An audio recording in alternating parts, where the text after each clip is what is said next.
First time ko pong makakita ng gantong isda. Actually, hindi first time. Nakikita ko pero ini-ignore ko dahil di ko naman po alam. Ang ganda, para silang may mata-mata. Ano kaya pong isda ito? Tignan ko na lang po sa internet kung paano iluluto. Yan sabi daw po dun, zigzag. Zigzag eel. Sabi po, galing po ito sa Asian store. Ito po yung name niya, zigzag eel, spiny eel.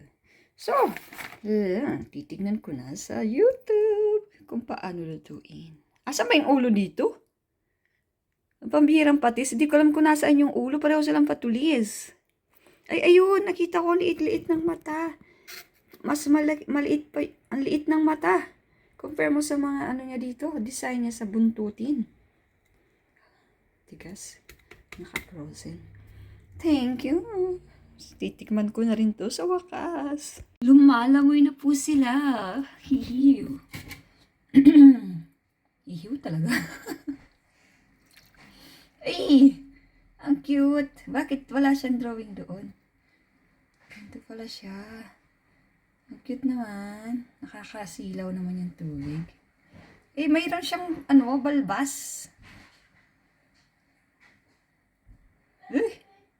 May balbas, ang cute. May buhok siya doon. Ang cute naman nila. Sorry. Titikman ko ang kakyutan ninyo. Sorry. Lapay lang, oy. Hirap naman ang walang internet. Di ko alam kung paano lutuin itong isda na to. Hindi ako kauna-unahan ko pong lutuin to. Hindi ko alam anong klaseng isda to. Hindi ba yung kinakain ng mga to? Ang liit ng bibig. Kumakain lang ata sila ng mga lumot-lumot. Alinigyan ko lang po sila ng paminta, bawang, pipirituhin. Bawang kasi parang nalalansahan ako.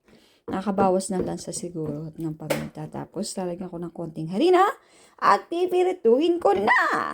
Salamat po.